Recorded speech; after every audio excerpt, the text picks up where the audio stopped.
जय यीशु दैनिक आहार के इस भाग में आपका स्वागत है, जहां वचनों के माध्यम से ईश्वर हमारी आत्मा को पोषित करते हैं।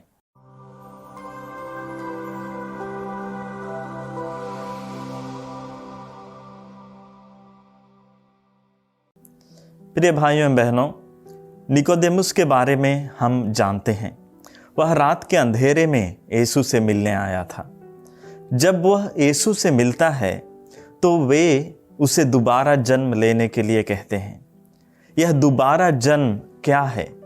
जब यीशु निकोदेमुस से दोबारा जन्म लेने की बात कह रहे हैं तो उनके कहने का अर्थ है कि उसे आत्मा में पुनः जन्म लेना चाहिए।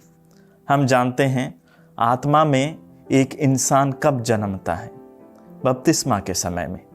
लेकिन जब यीशु दोबारा जन्म लेने की बात कर रहे हैं तो वह ना केवल बपतिस्मा की बात कर रहे हैं, बल्कि एक बार आत्मा में जन्म लेने के बाद इंसान को उसी आत्मा द्वारा संचालित जीवन जीना चाहिए। प्रभु यीशु कहते हैं, पवन जिधर चाहता है उधर बहता है। आप उसकी आवाज़ सुनते हैं किंतु यह नहीं जानते कि वह किधर से आता है और किधर जाता है।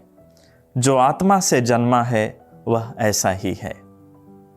प्रिय मित्रों, अतः हम जानते हैं आत्मा जहाँ चाहता है वहाँ विचरता है।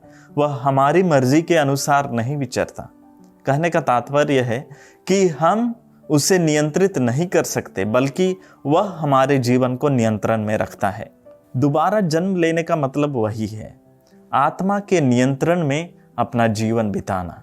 दोबारा जन्म लेने का मतलब है पवित्र आत्मा में एक नया जीवन जीना, एक सच्चाई और ईमानदारी का जीवन जीना, ज्योति में जीवन जीना।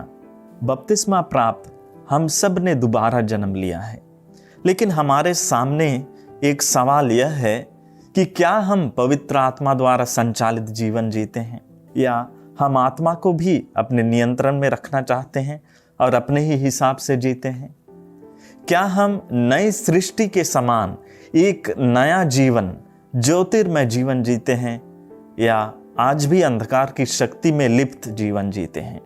हमें अपने संपूर्ण जीवन को ईश्वर के हाथों में न्यौछावर करने की ज़रूरत है और पवित्र आत्मा से प्रेरित एक नया जीवन जीना है।